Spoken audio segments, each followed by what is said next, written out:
Hello, my dear students. How are you all? I hope you all are doing good. Let's continue our today's class. Class 5, today in your social studies class will start chapter number 9, that is global environment. So what is environment?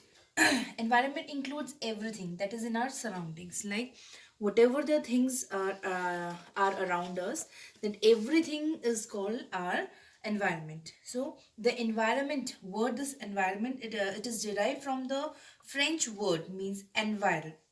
Environment means surroundings. Environment means surroundings, and it includes all the natural and the human-made environment, man-made things, along with living things and non-living things. Okay, whatever the things around us, they are natural also, or they are man-made also, and few are living things, few are non-living things. So whatever the things are around us, that is called environment. So it also includes conditions. Conditions also includes an environment like climate, pollution, cutting of trees that influences our lives.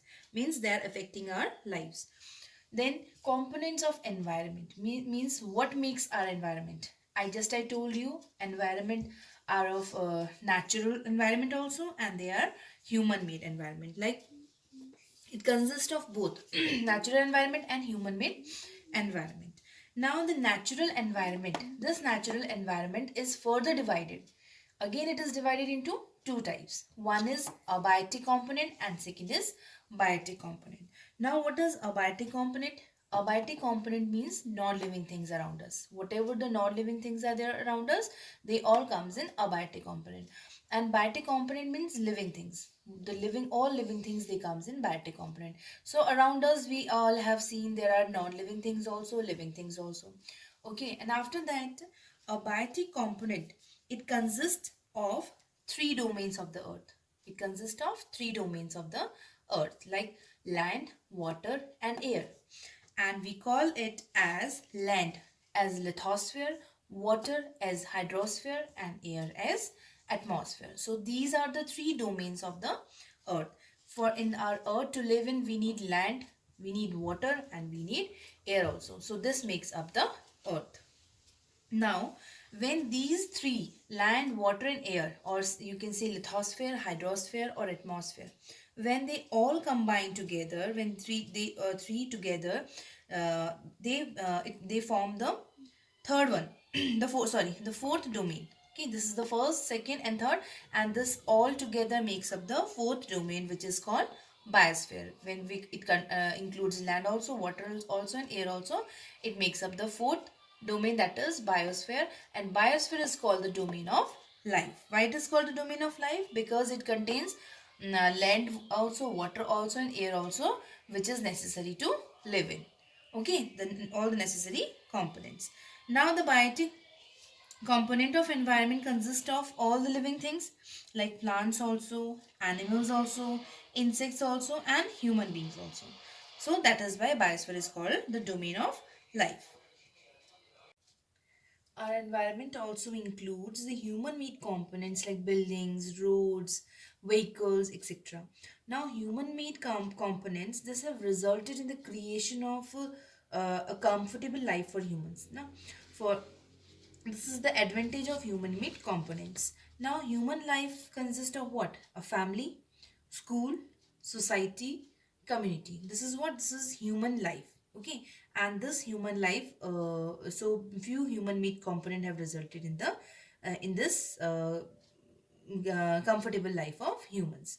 So then comes regions of the world. Now, as we see the regions like air, water, land, and living things, these are connected in many ways. They are connected to each other in many ways. Like the change in one component, if there is a change in one component, like air, water, and land, and in living things. Now, any changes there in one component, it will affect the other. Okay, so all the regions in the world, they are interconnected to each other. One change in the change in one component will affect the other, so they have to be together.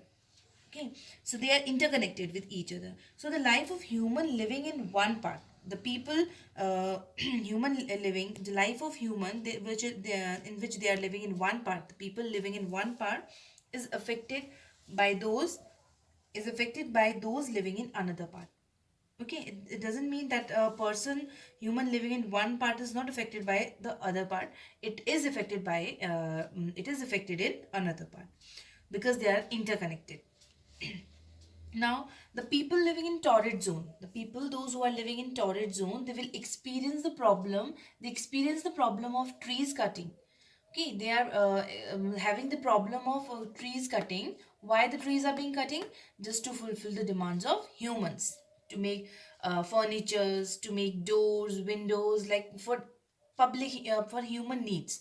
Okay, they are cutting the trees, and they are cutting the trees as the now forests here are thick in this region. In this torrid region, the forests are thick, so they are regularly cutting, and they what and timber is sent all over the world. Timber means this is a wood that is used for building purposes. So they are cutting the trees, and they cut timber, and they send this timber to all over the world. And forests in these zones, they supply, it means they are sending wood or sending timber, means they are supplying 20% of the oxygen, world's oxygen. They are supplying 20% of the world oxygen. So cutting trees, what? Cutting trees would mean decreased oxygen supply. They are cutting trees means they are decreased. There is a decrease in oxygen supply. They are supplying oxygen from here to another country. So the balance of nature which brings land, animal, vegetation and human together will be lost. The balance is there. I told you that all are interconnected to each other. So this balance will be lost. If something will be, like trees is being cut and they are supplying this wood to another country or another part. So what is happening? This balance is not there. This balance will be lost. Now, the frigid zone of the earth, if we come to the frigid zone, you all know that the frigid zone have low temperature throughout the year. The whole year the temperature is low here in this region, and the low temperature in the region, this has resulted in the accumulation of thick ice. Accumulation means the thick ice is collected in this region, okay, because of the low temperature. So this region has a very delicate environment here, and human activities, the activities of human, they are changing the environment of this region, and they are causing melting of ice, because the natural temperature is low here, and the thick ice is collecting here. But just because of human activities, this thick ice, the collection of thick ice, this is melting. Okay, it means they are disturbing the natural natural environment. Okay, and any change in the natural environment of the region, what will it will impact, it will have impact on the human lives throughout the world, not only in one part, but throughout the world. So there is great interdependence between plants and animals along with humans. Along with humans, there is interdependence of plants and animals too. Now, humans are dependent not only on plants.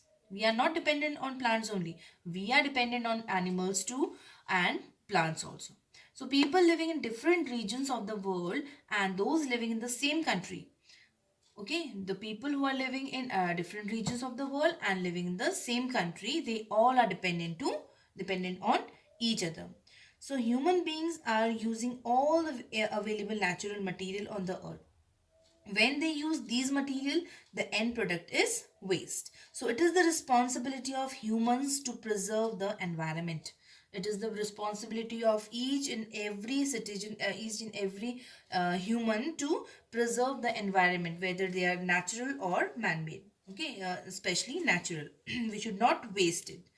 So today we are doing this much only. You have to do the knowledge check of page number 90 and page number 91 in book only, and send it to my mail.